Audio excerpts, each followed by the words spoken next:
All right, let's talk about software engineering, which I think is a more appropriate name for this course. All right, so software engineering means that we're going to be applying software engineering skills to the task of developing software. Right? It's a complex thing to work on large projects when you have lots and lots of folks participating. When it's just 2 or 3 or 4 of you working on a project, then certainly there's software engineering skills is an overkill, right? Only when we're talking about something that's fairly substantial would you even consider using these tasks. Now, obviously, being an academic setting, we're not going to be working on something so complex that actually needs software engineering.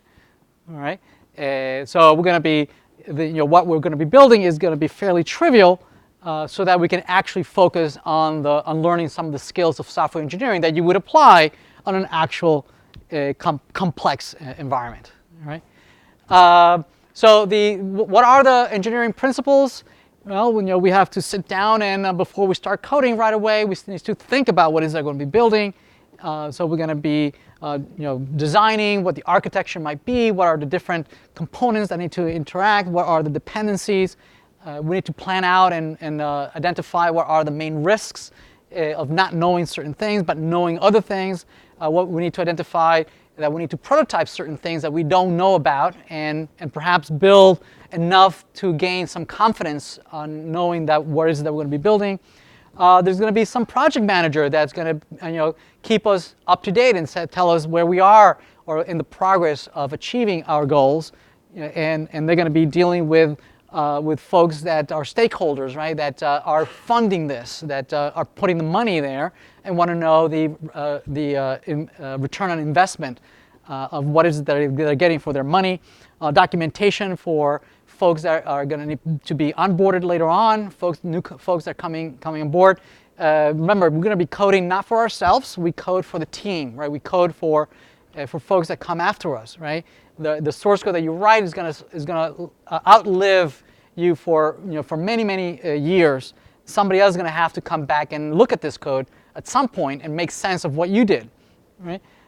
So testing, maintenance, a lot of the more than half of the amount of effort and headaches and money that we spend on any projects is maintaining that project, right? Long after the project has been, we spend millions of dollars deploying it, and now it's working in production.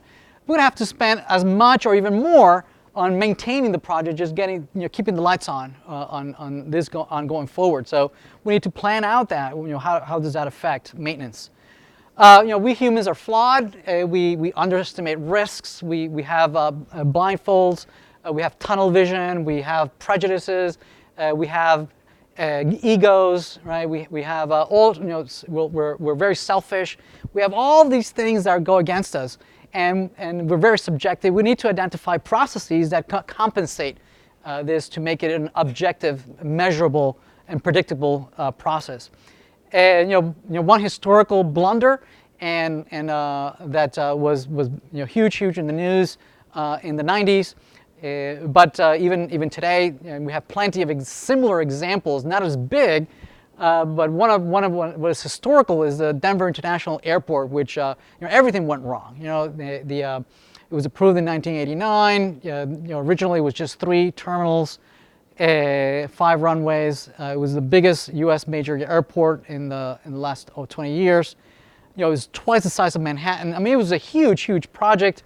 They wanted to automate the baggage delivery system, and initially the project was only for United Airlines, but quickly it became 3 times its original size.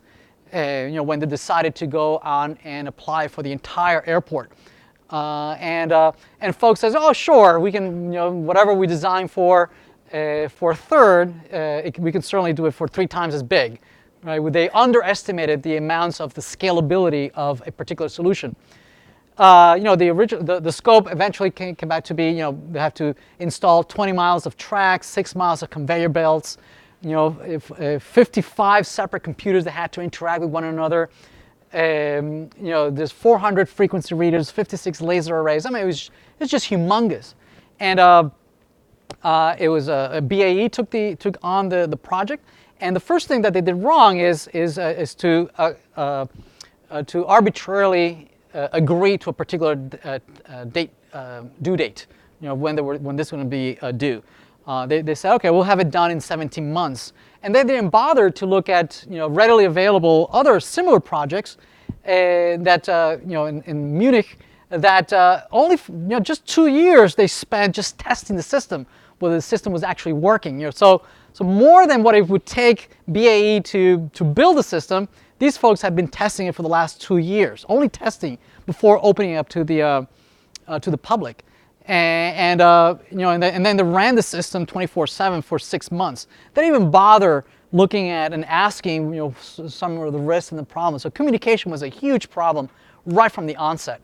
They didn't pay any attention to that. Even within the organization, the BAE organization, there was a lot of breakdown in the communication of the problems. Another issue that they already had these buildings all set up.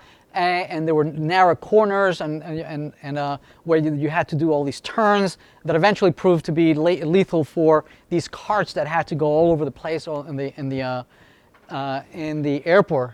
So another terrible decision was that they were so confident that they would broadcast this live on national TV when they were going to be showing the first prototype of this thing running. It was just a total disaster, right?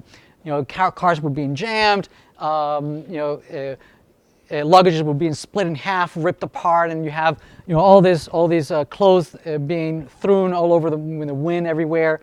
It was just a terrible. It was a lot of derailments and crashes. The luggages that didn't crash actually ended up in the wrong terminal. Cars got stuck everywhere, and they were running the system at full capacity. They didn't have even some leeway on how much amount of capacity they had for the computers. They were running at 95% load, so they have very, very little error built into that. Just the consequences, it was delayed 4 times, and the BAE went bankrupt. They overspent $1.3 billion in the original budget, and they threw it away, just a few years later. This is just a mess. So a huge, huge blunder. And we would think that this is something that is uncommon or it was a fluke, but it turns out that it's so common in projects in general, but in software development in specific. And one of the things that we've tried to identify, why does this happen? Right? What is the problem? And we were able to identify some of the things that where the project is most vulnerable is at the onset, right, of trying to agree what is it that we're going to be building, agree on the requirements, that everybody understands that this is what we're building, right, and that we can plan accordingly to what those requirements are. So yeah, so Glass, he had lots and lots of these sayings, one-liners, and paraphrasing. That he worked for the Department of Defense for many, many years and had lots and lots of historical data that he would present as different laws of why projects go wrong.